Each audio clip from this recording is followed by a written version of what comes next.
మిత్రులారా, ప్రీపెయిడ్ మరణం. బెంగుళూరు బయ్యాతారాయణపురాలో 70 ఏళ్ల నారాయణప్ప అనే రిటైర్డ్ బస్సు కండక్టర్ ఉండేవాడు. అతనికి భార్య లక్ష్మి 5 ఏళ్ల క్రితం మరణించినది. 2 పిల్లలు. కొడుకు రమేష్ అమెరికాలో సాఫ్ట్వేర్ ఇంజనీర్, కూతురు సుమ దుబాయ్లో నర్స్గా పనిచేస్తున్నారు. నారాయణప్ప ఒంటరిగా జీవించేవాడు. నెలకు 18,000 పెన్షన్ వచ్చేది. అందులో 8,000 అద్దెకు, మిగిలిన 10,000 మందులు, ఆహారం, విద్యుత్తు బిల్లులకు సరిపోయేది. ప్రతి ఆదివారం పిల్లలకు వీడియో కాల్ చేసేవాడు. ఎలా ఉన్నావు నాన్న అని అడిగినా వారి సమాధానం ఒక్కటే, బిజీ డాడ్, తర్వాత మాట్లాడతాం. 2 ఏళ్లుగా నారాయణప్పకు కిడ్నీ సమస్య. వారానికి 2 సార్లు డయాలసిస్ చేయించుకోవాలి. ఒక్కోసారి 2,000, నెలకు 16,000. ఒకరోజు డాక్టర్ చెప్పాడు, నారాయణప్ప గారు కిడ్నీ ట్రాన్స్ప్లాంట్ చేస్తే బతికే అవకాశం ఉంది. ఖర్చు దాదాపుగా 10 లక్షలు. నారాయణప్ప నవ్వుతూ అన్నాడు, డాక్టర్ గారు, నా కొడుకు నెలకు 5 లక్షలు సంపాదిస్తాడు. కానీ నాతో 5 నిమిషాలు మాట్లాడటానికి సమయం లేదు. ఇక నా కోసం 10 లక్షలు ఎక్కడ ఖర్చు చేస్తాడు? ఆ రోజు నుంచి ఆయన ఒక నిర్ణయం తీసుకున్నాడు. డయాలసిస్ ఆపేశారు. పిల్లలకు చెప్పలేదు. అలాగే ఒక డైరీ కొనుగోలు చేసి దానికి పేరు పెట్టాడు. మొదటి పేజీలో ఇలా రాశాడు, జియో ఎయిర్టెల్ లా నా జీవితానికి రీఛార్జ్ కావాలి, కానీ ఎవరు చేయరు. అందుకే నా మరణానికి నేనే ముందుగానే చెల్లిస్తున్నాను. ప్రతిరోజు ఒక పని పూర్తి చేసి పెయిడ్ అని రాసేవాడు. తన ఫోటో ఫ్రేమ్ చేయించాడు. పెయిడ్. శ్మశానంలో తన స్థలం ఎంపిక చేసి అడ్వాన్స్ ఇచ్చాడు. పెయిడ్. దహన సంస్కారాల కోసం కట్టెలు కొనుగోలు చేశాడు. పెయిడ్. 13వ రోజు కర్మల కోసం దక్షిణ కవర్లు సిద్ధం చేశాడు. పెయిడ్. పిల్లలకు చివరి లేఖ రాశాడు. పెయిడ్. 20 రోజుల తర్వాత ఆరోగ్యం విషమించింది. పక్కింటి పాపన్న ఆసుపత్రిలో చేర్పించాడు.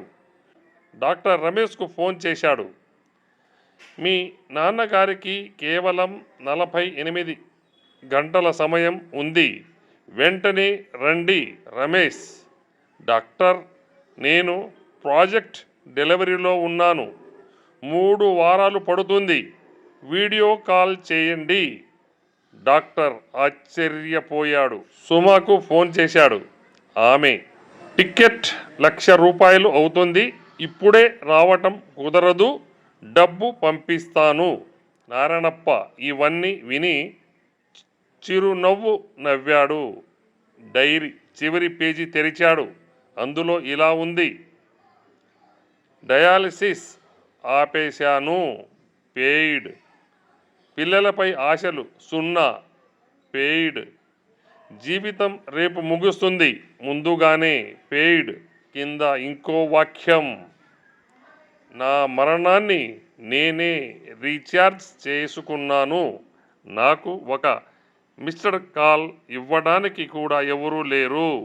అందుకే నా టాక్ టైం మొత్తం నేనే వాడేసుకున్నాను. ఆ రాత్రే నారాయణప్ప ప్రశాంతంగా కన్నుమూశాడు. 3 వారాల తర్వాత పిల్లలు వచ్చారు. పాపన్న వారికి 2 కవర్లు ఇచ్చాడు.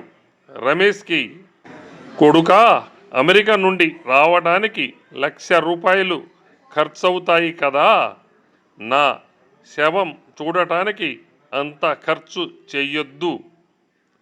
ఈ 500 బస్సు ఛార్జీ, నా సమాధి దగ్గర 2 నిమిషాలు నిలబడి వెళ్ళిపో. నీ సమయానికి నేనే ముందుగానే పెయిడ్ చేశాను. నీ ప్రీపెయిడ్ అప్ప.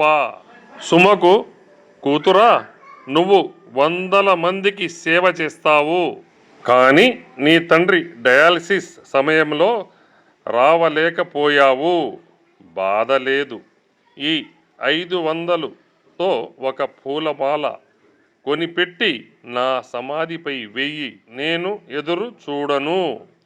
ఇప్పటికే పెయిడ్ చేసి వెళ్ళిపోయాను. నీ ప్రీపెయిడ్ అప్ప. డైరీ చివరి పేజీలో ఎరుపు అక్షరాలతో ఇలా ఉంది: పిల్లలు, మీ ప్రేమ ఇన్కమింగ్ కాల్స్ ఫ్రీ లాంటిది, కానీ మీరు ఒక్క మిస్డ్ కాల్ కూడా ఇవ్వలేదు. అందుకే నేను అవుట్ గోయింగ్ అయ్యాను. Balance zero, validity over, number not reachable for ever. నీతి: తల్లిదండ్రులు ప్రీపెయిడ్ సిమ్ లాంటి వారు. సమయం, ప్రేమ, శ్రద్ధ అనే రీఛార్జ్ ఇవ్వకపోతే ఒకరోజు వారు నాట్ రీచబుల్ అయిపోతారు. అప్పుడు ఎంత బాధపడినా, ఎంత డబ్బు ఖర్చు చేసినా, ఎంత కన్నీరు కార్చినా ప్రయోజనం ఉండదు. బిజీ అనేది కారణం కాదు. ఈరోజే మీ తల్లిదండ్రులకు ఒక ఫోన్ చేయండి. వాళ్ళు ఉన్నప్పుడు ప్రేమను పంచండి. ఎందుకంటే వారు లేన తర్వాత నెట్వర్క్ అందుబాటులో లేదు అనే సమాధానం మాత్రమే మిగులుతుంది. తల్లిదండ్రుల సేవ గొప్ప పుణ్యం.